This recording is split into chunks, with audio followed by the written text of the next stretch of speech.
Bismillah, alhamdulillahi rabbil alameen, wassalatu wassalam ala rasulil kareem wa ala alihi wa sahbihi wa man tabi'a sunnatahu ila yawmiddin. Assalamu alaikum wa rahmatullahi wa barakatuh. Welcome again to another episode of your weekly Islamic chat show, Guest of the Week, coming to you from Sharjah TV. And today's episode, inshallah, will talk about something that is not only important for us to know in general, but actually an essential part of our beliefs, and that is relating to the Sahaba, the companions of the Prophet Muhammad, peace be upon him, those who were with him, those who lived their life with him, and we'll talk about them, about their importance, and how it is essential for us to think and believe good about them. And to do that with me, inshallah, is Ustadh Muhammed Tim Humble. Assalamu alaikum. Wa alaikum assalam wa rahmatullahi wa barakatuh. So as I mentioned, we want to touch upon with the viewers not only the fact that they were his companions, but we're going to touch upon things on the emphasis, for example, that is put on them by Allah and by His Messenger, and we're going to emphasize, inshallah, on how it's based upon that is an essential part of our belief to not only believe that they were his companions, but to think good of them and believe that they were of a very high status in our religion. So inshallah, that's what we'll touch upon today. Excellent. So we begin after saying Bismillah, alhamdulillah, wa salatu wa salam ala rasulillah. So I think we can start with an ayah in which Allah Azza wa Jal says, Kuntum khayra ummatin ukhrijat linnas, ta'muruna bil ma'roof wa tanhawna 'anil munkar wa tu'minuna billah. You people, and notice, and I want people to think about this, whenever the Quran speaks to you in the plural, who is it speaking to? And who is Allah Azza wa Jal addressing when He says, all of you people? He's addressing the people who were the Muslims at the time that that ayah was revealed, and then by sort of addition, everyone that comes after them who is kind of following their footsteps. But Allah subhanahu wa ta'ala primarily is addressing the people who were alive and believing in Him when that ayah was revealed. Kuntum, you people, are the best nation that has ever been brought out. The best nation that has ever been brought forth for the people. And I want to also focus in this sitting not just on the Sahaba, but on the actions they did that made them so virtuous. So three are mentioned in this particular ayah. Ta'muruna bil ma'roof, you command that which is good. You are engaged in telling people and encouraging people and commanding people, and doing everything possible to make this society a place of good. وَتَنْهَوْنَ عَنِ الْمُنْكَرِ, and you're doing everything possible to stop people from doing things which are wrong. وَتُؤْمِنُونَ بِاللَّهِ, and you have the correct belief in Allah. You believe in Allah properly as you should. And with regard to that belief, we have to remember that Allah Azza wa Jal said about the Sahaba, فَإِنْ آمَنُوا بِمِثْلِ مَا آمَنْتُمْ بِهِ فَقَدْ اهْتَدَوْا. If they believe as all of you, again this plural, you Sahaba believe, then they are guided. So Allah subhanahu wa ta'ala praised the belief of the Sahaba, that they believed in the right way. He called them the best nation that has ever been brought out, the best people to have ever been put or taken by Allah subhanahu wa ta'ala, gathered by Allah for all of the world. And Allah subhanahu wa ta'ala mentioned how they tell people to do good and how they stop people from doing bad. But I think also, as an introduction, before we get into the sort of the heart of the topic, it's probably important to tell people what a companion or what a Sahabi actually is. That was going to be my next question. Like, are there conditions who you can classify as a Sahabi, for example? Exactly. So that's something probably is important to start with. And I think everybody watching has a general idea that the Sahaba were the companions of the Prophet ﷺ, people around him. They might know some names: Abu Bakr, Umar, Uthman, Ali, radiallahu anhum. Some maybe the 10 who were promised paradise, his wives, and so on. But maybe the exact definition of who a companion is, that might not be clear to everybody. So a companion is someone who met the Prophet ﷺ, believing in him, and died as a Muslim. So there are three conditions. When we say met, it's enough for them to have seen him. It's not, they didn't have to engage with him or shake his hand or be in a close proximity to him, but that they were, they were present with him in a place. They saw him, believing in him. So when they met with him, they were believers. And that takes out the people who met with him who didn't believe in him. But maybe believed in him after he died, for example. Or believed in him after he died, for example. Sallallahu Alaihi Wasallam. And this is also true. So it gets rid of those people who maybe met him, saw him, but when they met him and saw him, they weren't necessarily Muslims. They had to have been a Muslim at the time when they met him or the time when they saw him.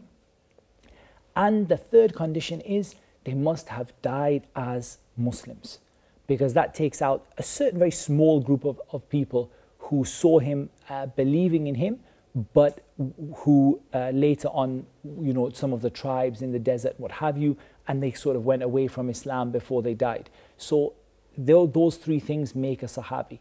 So even if someone is the most, someone in our time is the firmest believer in the Prophet ﷺ and, has the utmost love for him and has, lived their life and passed away as a Muslim, they can't be a Sahabi because they didn't see the Prophet ﷺ and meet him in person. And seeing him in a dream is not enough. It's not enough for a person to, say, I saw him in a dream, or I saw him in a vision or something like that. It has to be you really were present with him while he was alive and a believer in him at that time. And then when that person died, they died as a Muslim. And that's what it takes to be a Sahabi. Now, there are some people who are really, they occupy a really interesting place from the Tabi'een, from the generation who came after, but they're actually from the same generation of the Sahaba because they didn't fulfill one of those conditions. So they were Muslims from the best of generations, but they didn't qualify to be a Sahabi. From the most famous of them is An-Najashi. Remember An-Najashi, rahimahullah ta'ala, who was the king of Abyssinia, and the Sahaba migrated to Abyssinia and they lived with him and he became Muslim, and the Prophet ﷺ prayed his janazah remotely, the janazah al-ghaib, the janazah upon someone who is not present. But because he hadn't met and been in the presence of the Prophet ﷺ during his life, then he was not classed as a Sahabi, but he was classed as what they call Tabi'i Mukhadram, that he was a Tabi'i, but from the generation of the Sahaba. So he was following the Sahaba, but from their generation. And you may even find someone who's older than some of the Sahaba, but he didn't quite fulfill those conditions. So it's quite strict as to who gets to be in that very exclusive group. And we have to also understand they're a chosen group. This is not, it's not a random group of people who happen to be around when the Prophet ﷺ proclaims his message. These are a group of people who Allah Azza wa Jal chose. And it's narrated from Ibn Mas'ud radiallahu anh and from others that they mentioned that Allah Azza wa Jal looked at the hearts of all of his creation and chose among them the best of them to be his prophets and messengers. Then he looked at what remained from the hearts of all of his creation and he chose the best of them to be the Sahaba of the Prophet sallallahu alaihi wasallam. And Allah Azza wa Jal, for example, speaks about this in many places in the Quran. As an example, Allah subhanahu wa ta'ala says, أُولَٰئِكَ الَّذِينَ هَدَى اللَّهُ فَبِهُدَاهُ مُقْتَدِهِ. Or those are the people who Allah Azza wa Jal has guided, so take their guidance as your guidance. This ayah either applies to the Prophets or the Sahaba, because both are mentioned prior to that. But the next ayah or the ayah that follows it definitely applies to the Sahaba. Allah subhanahu wa ta'ala mentions, فَقَدْ وَكَّلْنَا بِهَا قَوْمًا لَيْسُوا بِهَا بِكَافِرِينَ. We have entrusted this message to a group of people who are not disbelievers in it. They have full belief in it. So Allah subhanahu wa ta'ala has mentioned that Allah subhanahu wa ta'ala وَكَّلْنَا, He chose them and He picked them out and He entrusted them with passing on the message of Islam. So that is quite profound. If we see many of the viewers out there, they might not have realized that there's so many verses that emphasize on the Sahaba. And we also know, maybe we can discuss this now, we know that also the Prophet Muhammad, peace be upon him, himself has hadith or his sayings that talk about the companions and the virtue and to not insult them, etc. So maybe we can discuss that for the viewers as well, to emphasize extra emphasis on their status. So let's look at some of the ayat in the Quran. There are many ayat, and we've covered just a few of them. In Allah subhanahu wa ta'ala has told us that He is pleased with the companions. So as an example, there's so many ayahs we can pick, but Allah subhanahu wa ta'ala said, لَقَدْ رَضِيَ اللَّهُ عَنِ الْمُؤْمِنِينَ إِذْ يُبَايِعُونَكَ تَحْتَ الشَّجَرَةِ. Allah was certainly, and Allah subhanahu wa ta'ala used the emphasis, was certainly pleased with the believers when they gave their pledge of allegiance under the tree, meaning the tree of Ridwan, the pledge of Ridwan. When the Muslims were stopped at Hudaybiyah and they weren't able to perform their Umrah, and they thought that Uthman radiallahu anhu had been killed when he went to negotiate on behalf of the Muslims, and they thought the Quraysh had killed him, and the Prophet ﷺ took a pledge that they would fight. And that pledge was known as the pledge of Ridwan, the pledge of pleasure. And Allah subhanahu wa ta'ala said, لَقَدْ رَضِيَ اللَّهُ. And this is, this is a level of praise and a level of tazkiyah, a level of, Allah Azza wa Jal, alimul ghaybi wa shahada, the one who knows everything in the seen and the unseen, is telling you that He is pleased with these people. And Allah subhanahu wa ta'ala includes in other ayat those Sahaba who came after them, in case some people think, okay, up to the pledge of Ridwan, Allah was pleased with them. But do we have something after? Allah subhanahu wa ta'ala says, وَكُلًّا وَعِدَ اللَّهُ الْحُسْنَى. Allah subhanahu wa ta'ala told us how those who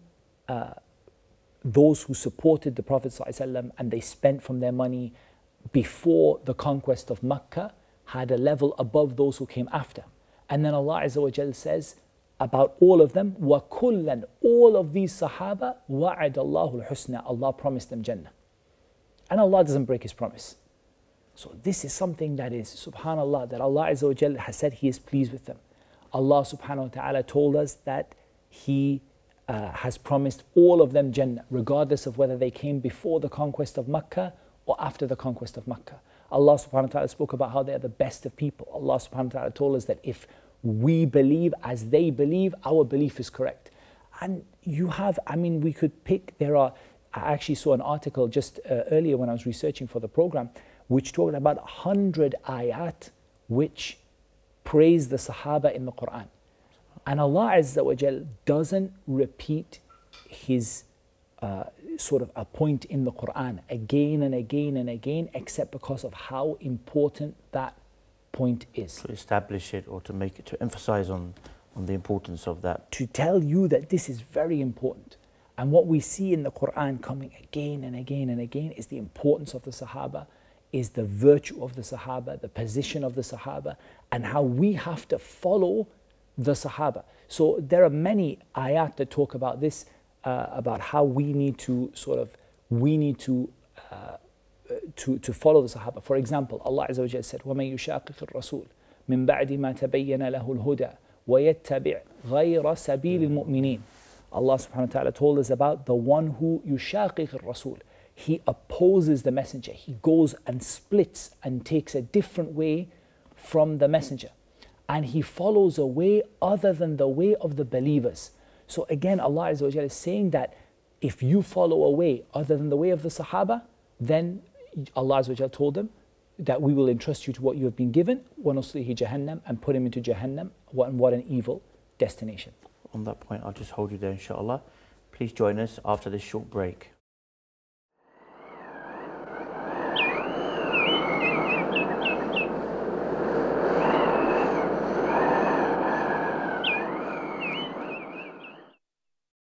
Assalamu alaikum and welcome back. Yes, brother, going on, we were talking about, obviously, as you mentioned, there's so many verses in the Quran that talk about the Sahaba, which we've discussed already, some of them. And there's also some of the statements of the Prophet Muhammad, peace be upon him, as well, that refers to them. Absolutely. So I'm just going to select a few of the hadith, because there are many, but just a few sort of that really just hit you. One of them that comes to mind is this statement about the people of Badr. لَعَلَّ اللَّهَ اطَّلَعَ على أهل بدر فقال اعملوا ما شئتم فقد غفرت لكم. Perhaps Allah looked at the people of Badr and said, do whatever you want, you have been forgiven. And this narration was mentioned with regard to Hatib ibn Abi Balta'a radiyallahu anhu, who was one of the companions. and he had done something to betray the Prophet sallallahu alaihi wasallam. He had actually written a letter to Quraysh betraying the Prophet sallallahu alaihi wasallam. And when the Prophet sallallahu alaihi wasallam caught him, of course Umar radiallahu anhu was there, and Umar said that, you know, we should carry out the punishment on him because he's betrayed you, and this is somebody who's he can't be a Muslim. And the Prophet sallallahu alaihi wasallam affirmed Iman for him. He told him that, you know, it was a mistake. It was done from Iman. It was not something that he did because he did not like Islam or something like that. And then the Prophet ﷺ said, لَعَلَّ اللَّهَ طَلَعَ عَلَى أَهْلِ بَدْرٍ فَقَالَ اِعْمَلُوا مَا شِئْتُمْ فَقَدْ غَفَرْتُ لَكُمْ. Perhaps Allah looked at the people of Badr and said, do whatever you want, because whatever you do from this day on, you're forgiven. And that is, subhanAllah, who can say that they have that from Allah Azza wa Jal? A promise that whatever you do in the rest of your life, that what you have done on that day was so great that Allah Azza wa Jal has forgiven you the rest of the sins that you do for the rest of your life. And that's, you know, just one example. The Prophet ﷺ said, خَيْرُ قُرُونِ قَرْنِي ثُمَّ الَّذِينَ يَلُونَهُمْ ثُمَّ الَّذِينَ يَلُونَهُمْ. The best of generations is my generation. Then those who follow them and those who follow them. And the Prophet ﷺ told us regarding what we will see, and this is really important for everybody to sort of realize that فَإِنَّهُ مَنْ يَعِشْ مِنْكُمْ فَسَيَرَى اخْتِلَافًا كَثِيرًا. Whoever among you lives for a long time, and we're here a long time after the Prophet ﷺ, so we're seeing the reality of this hadith. فَسَيَرَى اخْتِلَافًا كَثِيرًا. It's going to see a great deal of ikhtilaf, a great deal of differing people taking different ways, different opinions, different beliefs, breaking up the Muslim ummah, breaking up into all different kinds of splinter groups and different beliefs and different ideas and disagreements. But he told us how to solve it. فَعَلَيْكُمْ بِسُنَّتِي. Stick to my sunnah. وَسُنَّةِ الْخُلَفَاءِ الرَّاشِدِينَ الْمَهْدِيِّينَ مِنْ بَعْدِ.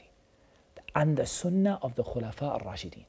Now look at the level of these Sahaba that Allah Azza wa Jal and the Prophet ﷺ is telling us that you can only be guided if you stick to my sunnah and you follow the sunnah of the Khulafa al-Rashidin, who represent the Sahaba, and who are the most knowledgeable and the most virtuous among the Sahaba, who are Abu Bakr and Umar and Uthman and Ali radiallahu anhum ajma'in. That it's only when you take their guidance, that's only when you're going to get yourself out of that problem. عَضُّوا عَلَيْهَا بِالنَّوَاجِذِ. Bite onto it with your molar teeth. In one narration, تَمَسَّكُوا بِهَا. Hold onto it and bite onto it with your molar teeth. So this is really giving us that. The emphasis of hold tightly or hold on with your teeth. This gives you the thing that this is like a life and death situation. You could just imagine someone hanging off, I don't know, a helicopter with a rope, that if you let go, that's it. And that's the reality. If you let go of this kind of guidance, then spiritually wise, religious wise, you have destroyed yourself. Absolutely. And the amazing thing about this hadith is that the Prophet ﷺ did not limit it to his sunnah. He could have easily said, فَعَلَيْكُمْ بِسُنَّتِي عَضُّوا عَلَيْهَا بِالنَّوَاجِذِ. Bite onto it with your molar teeth, stick to my sunnah. But he clearly said, my sunnah, and also the sunnah of the rightly guided khulafa. And that's to emphasize that we need to understand things in the way the Sahaba understood them. Because ultimately, what is one of the greatest virtues of the Sahaba, in fact probably the greatest virtue, is that they did accompany the Prophet ﷺ. They were the ones who protected the Prophet ﷺ, who helped the Prophet ﷺ, who supported the religion of Allah Azza wa Jal. And that's why Allah Azza wa Jal, when He mentions the deeds that they do, you know, and He mentions الَّذِينَ آوَوا, those people, وَالَّذِينَ نَصَرُوا, those people who supported the religion, those people who defended the Prophet sallallahu alaihi wasallam, and then He says, أُولَٰئِكَ هُمُ الْمُؤْمِنُونَ حَقًّا. They are the real believers. They are the ones who truly believed. And so they have this huge virtue, and this virtue of being around the Prophet sallallahu alaihi wasallam, which means that they saw the Quran being revealed.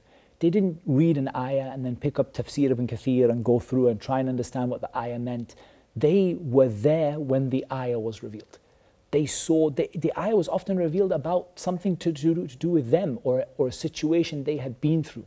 And there's no doubt that the eye that sees something and witnesses something and is present is not like the one who hears it, 1,000 years later, or 1,400 years later, or even 100 years later. The virtue they have of learning from the Prophet ﷺ. If you ask them, who is your shaykh, who is your teacher, who is the one that you learn from? It's not Abu Hanifa or Malik or Shafi'i or Ahmed. Their teacher is the Prophet ﷺ. They didn't have any other teacher except him. And so their understanding of Islam and their understanding of the Quran and their understanding of the Sunnah is so far ahead of anyone else that everyone else who came after them relied upon their understanding to understand Islam properly. And that's why almost every group and almost every different belief system among the Muslims say that they believe in the Quran. There's almost none of them, only it's a very minority number, but the vast majority will say we believe in the Quran. And still a huge majority after that will say we believe in the Sunnah. Maybe slightly going down. But how many will say we believe in the Quran and the Sunnah the way the Sahaba believed in it?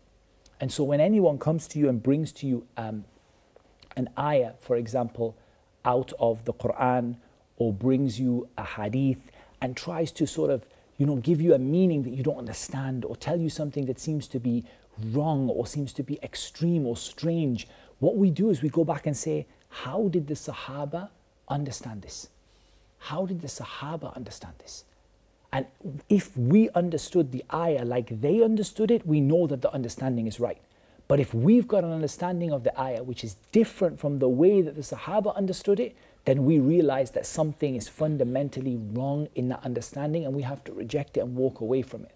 And really that saves a Muslim from every kind of confusion, misguidance, deviance, everything, by just saying that, yes, I'm a Muslim and my belief is firmly in the Quran and firmly in what the Prophet ﷺ brought, but I understand them the way that the best of generations understood them. And I'm just to give another example of a hadith which we were talking about. The hadith comes to mind that if one of you were to spend the mountain of Uhud in gold, it wouldn't equal a handful of one of them, not even a half of a handful of one of them. And you imagine that Prophet ﷺ said that to some of the Sahaba.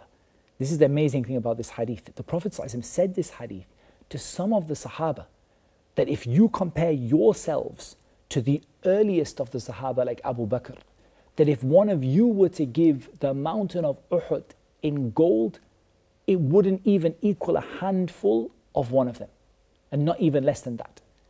Now how do we compare to those people who Allah Azza wa Jalla said, وَكُلًّا وَعَدَ اللَّهُ الْحُسْنَى, all of them Allah promised paradise. And even if we were to spend our whole life doing good, that good would not equal even the handful that one of them gave.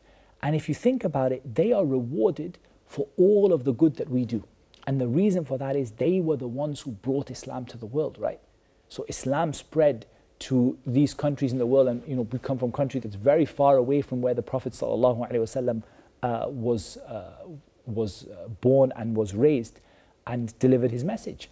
How did Islam get to all of these far off places? How did Islam get to the Far East? How did Islam reach India? How did Islam reach the West? How did Islam reach Europe and what was then the Roman and the Byzantine Empire? Islam reached that through the efforts of those Sahaba. Egypt and all of these places that we see that Islam reached that because of the Sahaba radiallahu anhum. I mean, and we could say, which will bring me on to another hadith, but we can see that even, so basically Islam, you could say, in majority of places was spread by the Sahaba, even areas that may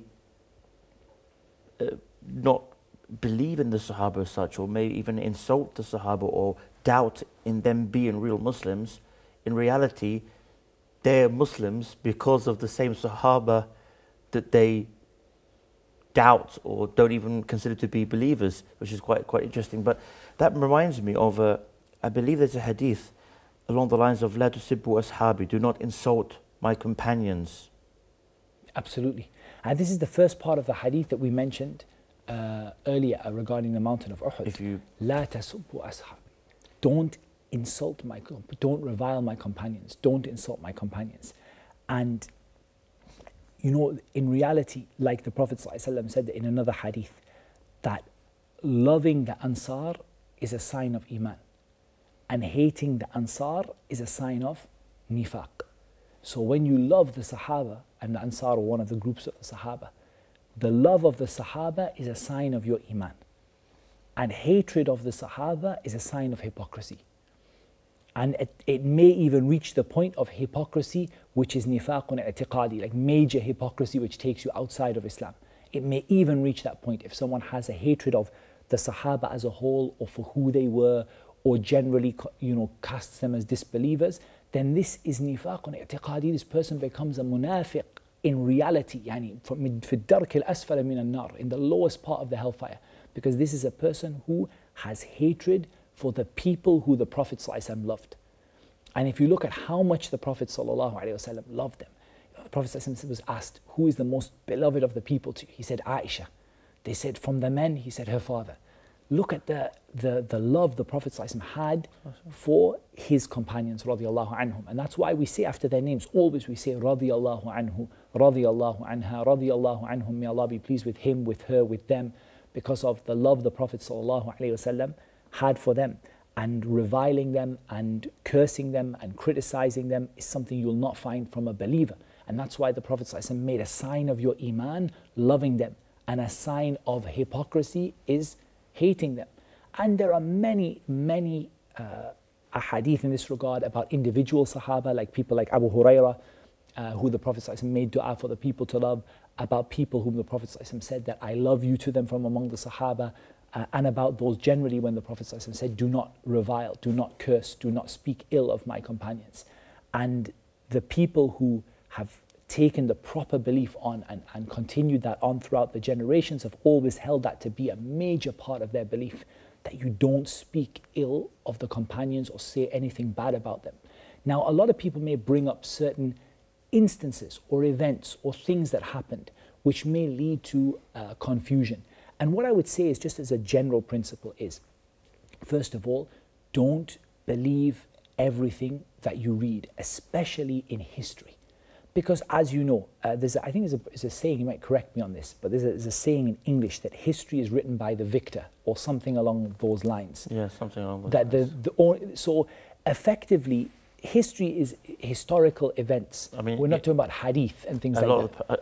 In the sense of, if, let's just say, historically there was any kind of battle anywhere, if a particular side won that battle and the other side army was pretty much wiped out, then in reality the ones who are going to go back and tell the story of what happened are going to be the ones who won, which are going to add their spice and their elaboration and their exaggeration to the fact. Exactly. And no one else can really come. A lot of people can't come back and deny it because they were all wiped out and there was no one there witnessing it as such. So on top of that, you have bias, natural human bias. You have people who have like some cultural biases. You have like all sorts of things, races, and a lot of things come in there. So these accounts that are not hadith, you really have to be careful about what you read and where you read it from. I'll just hold you on that point there, inshallah. Join us after this break.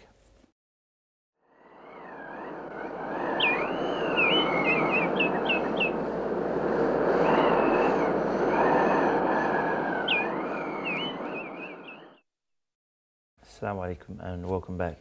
Now, before the break, we just started touching upon being careful as well. You mentioned that sometimes there may have been some instances of disagreement or possibly even problems between companions, and sometimes, like you said, you were just mentioning how you have to be careful on what you read, because as we were mentioning before the break, history tends to be written by those who won a particular battle, for example, or who were in power. So there's always some kind of bias, or you can't rely on it 100% accurately. Or exactly, and even history is often rewritten by different people.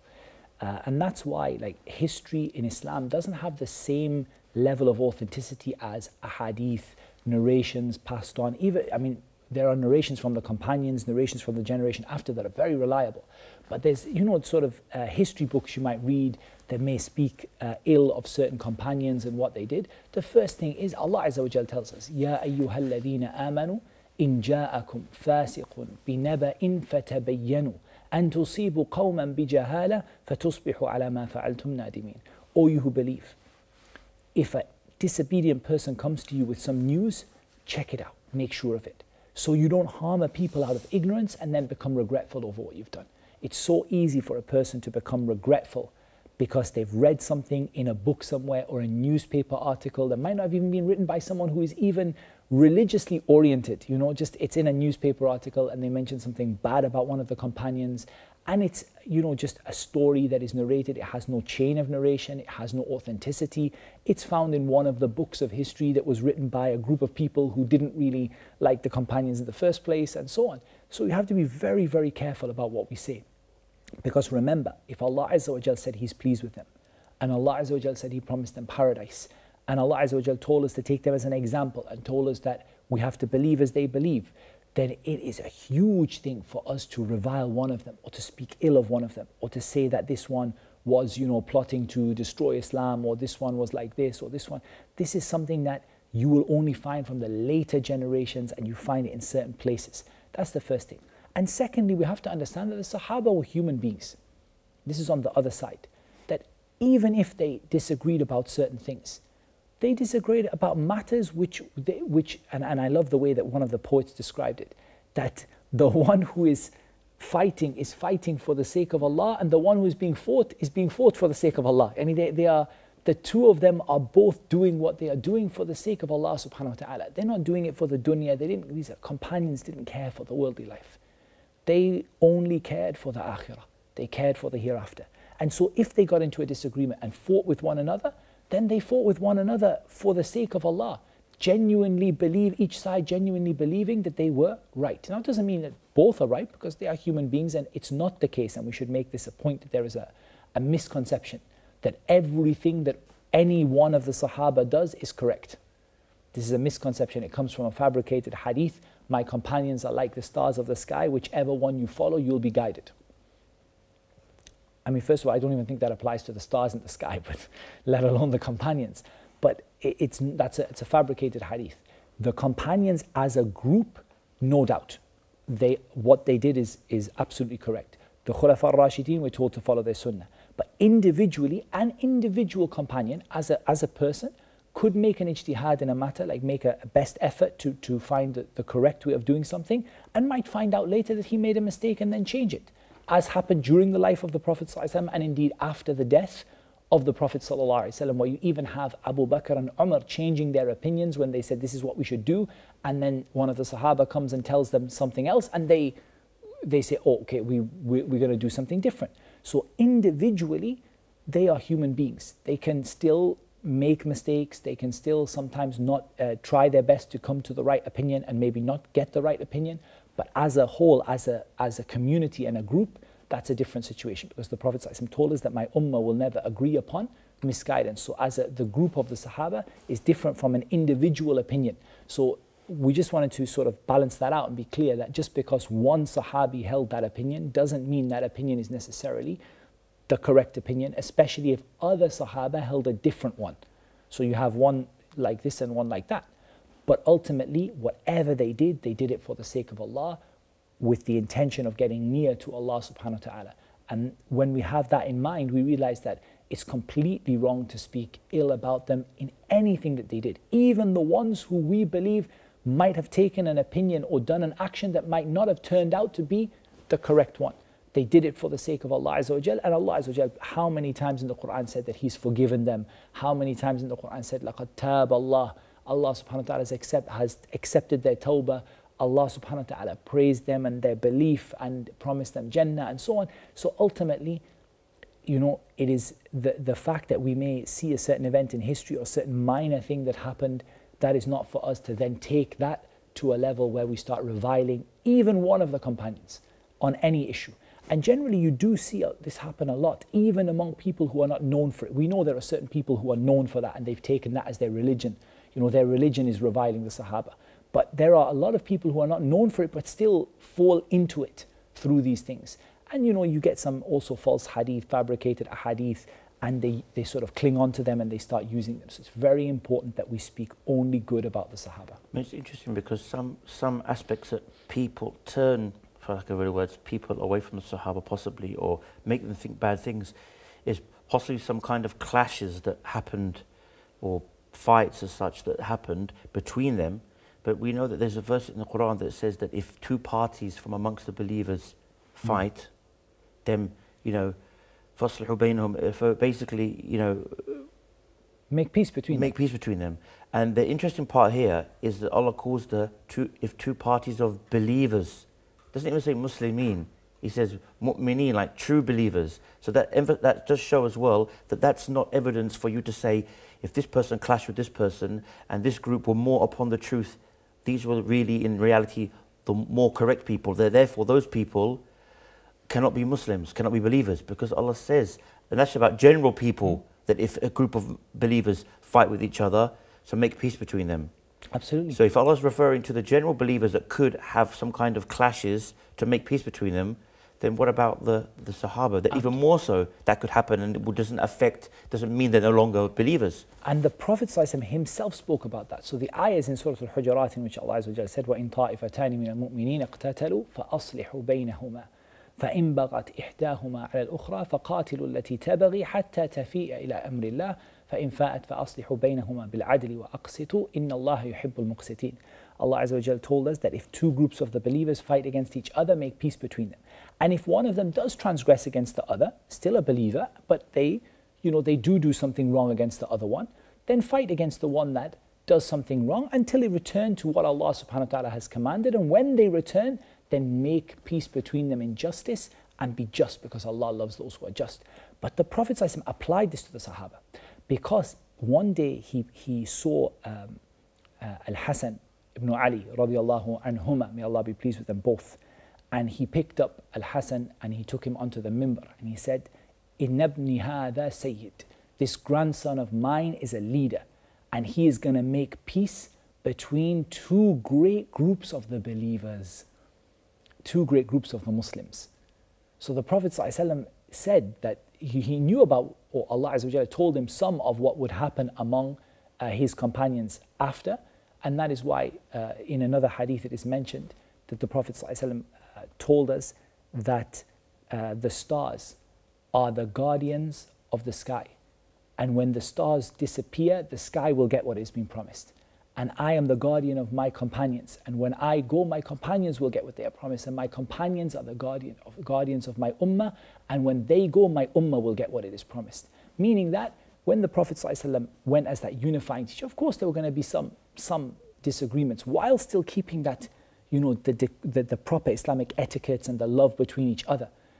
And the Prophet ﷺ told us that Al-Hasan ibn Ali radiallahu anhuma was going to make peace between two big groups of the Sahaba who were going to disagree with one another, and that Al-Hasan ibn Ali radiallahu anhuma was going to make peace between them, and that is what he did radiallahu anhu, when he made peace between two groups of the Muslims that were in a state of disagreement with one another. So this is something that even the Prophet ﷺ told us about, and it shouldn't take anything away from any of the Sahaba, regardless of what they did in that particular circumstance.